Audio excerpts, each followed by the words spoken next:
Hey, good evening. Coming to you from Arizona. This is JP Walden. I'd like to thank you all for joining me on my narrated PowerPoint as it relates to COVID 19 and the refund litigations currently facing the airlines, both in the United States and throughout the world. I wish I could say this was a localized issue, but it is not. Most of the airlines across the world are currently facing different legal embattlements across the world. So it's been a pleasure working with you all this semester. Here's hoping that you guys enjoy my PowerPoint. Hope you'll find it as informative as and interesting of a topic as I did when I was writing the paper. So I actually took a different tack. I had the paper written before I did the PowerPoint, so this made this a little easier to structure. So here we go. Going into it, everybody knows what COVID is. SARS-CoV-19. The SARS stands for Severe Acute Respiratory Syndrome. The size and intensity of COVID hit us with such rapidity and ferocity. Nobody's actually really seen it before. Well, the origins remain unknown. They believe it came from Asia. Nobody's been able to get succinct proof. Sadly, the media has taken off with that, and other people are refuting it. But the first major outbreak occurred in China in November of 2019 in the city of Wuhan. From there, the virus spread across the world. China was unable to contain it. Multiple lockdowns were initiated to keep the virus in a certain locale, and as a result, the aviation industry was thrown into turmoil. Institutional lockdowns, again, as we've seen here in America, no two cities are the same. The lockdowns instituted here in Phoenix are vastly different than those in, so let's say, California or New York or Hawaii. No two lockdowns are created equal. It's the same across the world as well. Domestic travel, while not as necessarily badly hit, part of the thing that exacerbated this crisis for the airlines, though, is that the major hubs that were hit, two in California, including San Francisco, Oakland because of Southwest, Los Angeles, and that took Delta, American, and Southwest off the board as well. San Francisco for United, Southwest, and Oakland. Tons of hubs just getting restricted because of COVID. Passenger travel took a severe nosedive in less than a week. In 1 week, we went from having the record amount of numbers in the airline industry to less than 5% of total load capacity. Revenue plummeted and refund requests grew. So kind of follow the curve there. Revenue drops, refund requests go up, and it's a very consistent curve. Taking a look at the TSA numbers, the bottom graph shows what it was in 2019, looking at a high of 75.2 million passengers per day moving across the country. And then sadly at the top, the percent change at one point reaching over 95%, dramatic reduction. Have we seen numbers like this before? Absolutely. Everybody remembers 9/11 and what that brought, but physical security was greatly restored, and then thus the trust of the American people followed as well, because they felt the TSA would help make aircraft safer. Whether or not the TSA actually does that, that's a subject for much debate. If you ask anybody that has to go through and interact with the TSA on a daily basis, they would certainly argue against the merits of that assumption.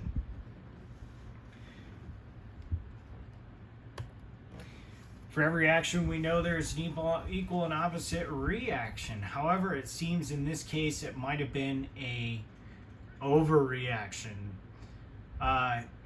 Everybody was told from the get-go that this would only be 2 weeks to slow the spread. Oh, just give us 2 weeks. We don't want to overload the hospitals.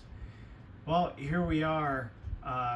We're at a year since the full outbreak of COVID and 9 months past the initial outbreak here in the United States. The view, while it doesn't look entirely overly promising, isn't as great as people would have liked to have thought. Numbers are on the rise, and I think they have peaked from where they're going to this year at about 60% of what they were last year. Given where we were in April, that was a great improvement, but as you're about to find out, the customer service systems and reservation systems have been overburdened and overwhelmed.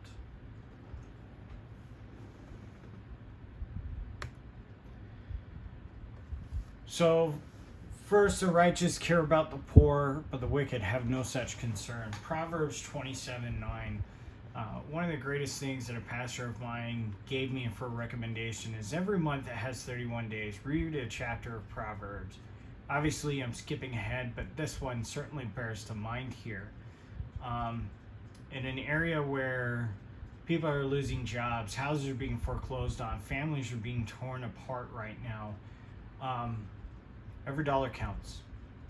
And people that were planning family trips, maybe high-risk individuals, anything that you can think of for a reason to cancel a trip, this would certainly be justifiable, and I wouldn't fault anybody for wanting to cancel.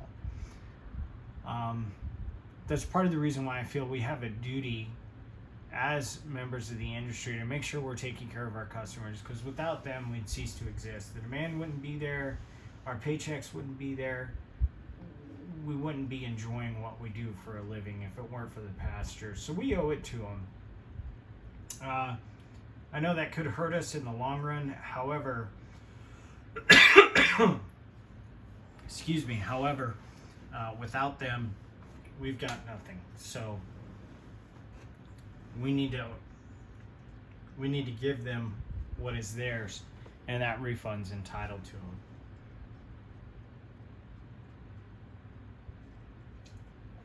Apologize, I got something stuck in my throat there. So what governs a refund?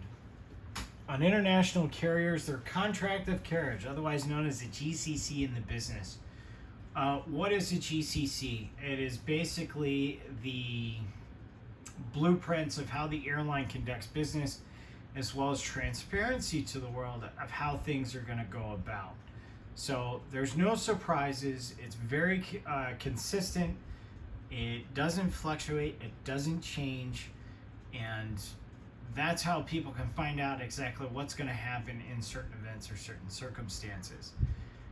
Many different facets of a GCC are going to contain what's called boilerplate language. What that means is it's easily transferred from one contract to another. That's why it's utilized. It's almost a blanket phrase or a blanket catch-all, and it's often done that way. You'll see many similarities between GCCs across the industry. So, on international carriers, they will promise a refund, and as we're about to find out, those refunds were given, but no timeline is ever established.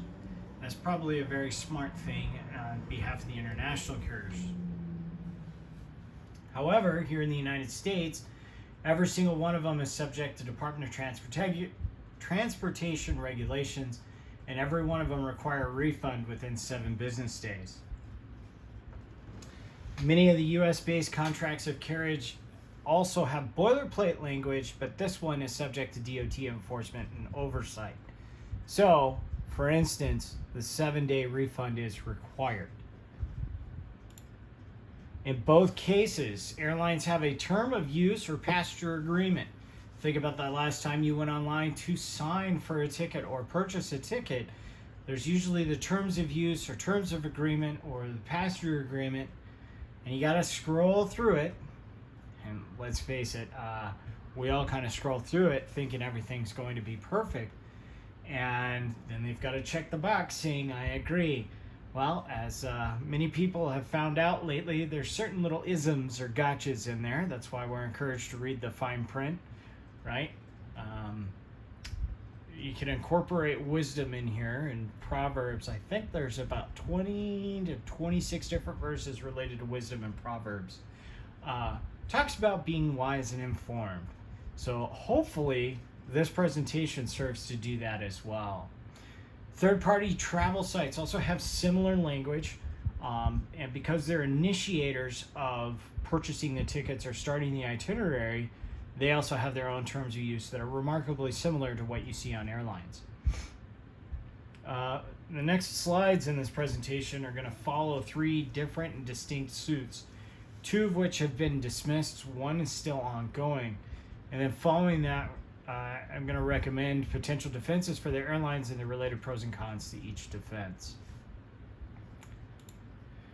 So the first case that we have up, and the reason this one is first is because this could very much be the stare decisis for this issue that's been plaguing the industry. And this was Diversa versus Edoxiadius versus Norwegian Air Shuttle. This was a class action lawsuit in the Central California District Court. That is a federal court located in Los Angeles. And as you can see, it's dated September 17, 2020. So this is less than 3 months old, and it's already gaining relevance and traction in the aviation industry. So the plaintiffs asserted that Norwegian didn't give them a refund within the 7 business days required by the DOT. They also said that Norwegian breached its contractual obligations and duty by not taking them to their destination, and that Norwegian was in violation of the California Civil Code regarding contractual obligations. Norwegian's defense stated that they did give the plaintiff their money back, and thus there was no damages. Boilerplate language is not a direct agreement to follow extraneous contract law.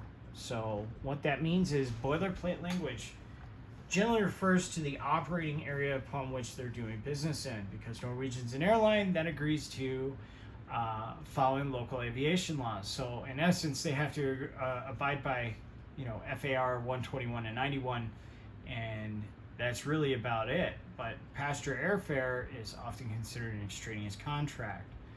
And that's kind of the basis upon which Norwegian based their defense, and especially not knowing just how far the ramifications from COVID-19 would happen. And what does the judge rule? The judge ruled the following: Norwegian is a foreign carrier, thus is not subject to Department of Transportation regulations, and boilerplate contractual language is only applicable to aviation law. Boilerplate language must incorporate specific laws in order to comply. So, for example, they would have to take verbatim out of California Civil Code regarding contract and or breach of contract in order for boilerplate in their GCC to apply. Sadly, they did not. Norwegian did not breach their contractual duty because government-instituted lockdowns released them from that obligation. Lastly, and this one's going to be very important for the following cases, Norwegian was preempted because of the Airline Deregulation Act of 1978. So this has been a long standard held with the airlines. Central California Federal District Court dismissed the complaint without amends or rescission, meaning there's no chance for it to come back. They could take it to the Court of Appeals, but in this case, highly unlikely. The next one we've got is Carla Marie versus Deutsche Lufthansa Air Group, and this was also heard in the Central California District Court. The plaintiff's assertions that Lufthansa Air Group did not give her a prompt refund in accordance with DOT guidance. She suffered damages from not receiving that refund, and that Lufthansa was in violation of the California Civil Code in regard to contractual law. So as you'll notice, very similar circumstances to Norwegian. The one addition, and you'll see that on the next slide, is that this plaintiff booked her travel through Expedia, not directly from Lufthansa. While that adds a third layer of complication to the mix, it still had no bearing on the case. Lufthansa launched what they call a factual attack of the plaintiff's claim. They asserted that they based it on the following: whether or not there were actual or appreciable long-term damages, that there was no cause for remedy, and those were the 3. So Lufthansa did actually refund the lady's money back, even though it may not have been given in a different time frame. And because they gave her a refund, there was no damages. The plaintiff failed to bring any damages through. So, give unto Caesar what is Caesar's. It's a truncated version of Mark 12:17. Give what is Caesar's to Caesar's, give to God what is God's. But it's basically making sure you give people their proper due. And that's exactly what Lufthansa did. So they even followed biblical principle here. Das Verdikt, German, the verdict. Lufthansa refunded the plaintiff her monies in full, no proof of damages, thus none were demonstrated. As with Norwegian, which was cited in the case, DOT regulations are not binding to non-US based carriers. Like Norwegian, it was also preempted because the ADA of 78 thus did not have to comply with California contractual law. And this was dismissed, but was left rooms for amendments and or rescissions, although it forced a tough battle the second time around. Now we move on to an ongoing litigation case, Baumann versus Southwest. This is being heard in the Eastern District Court of Pennsylvania currently. Plaintiff assertions, this is putative class. Both parties assert the Southwest violated DOT guidance and regulations regarding refund due to COVID and the lockdowns. One was going to Cuba, the other to Phoenix. Both weren't given refunds, but instead were given extended credits to utilize for up to a year. Because both instances were because of outside of the customer's control, they should be granted a refund, according to the DOT. Direct citations were utilized outside of Southwest contract of carriage. Southwest has a multitude of responses that they can utilize. I was unable to see what their response was to the court, but the big one would be force majeure. That's French for superior force and often referred to events beyond anyone's control. Terrorism, riots, natural disasters are all seen as a force majeure legal claim.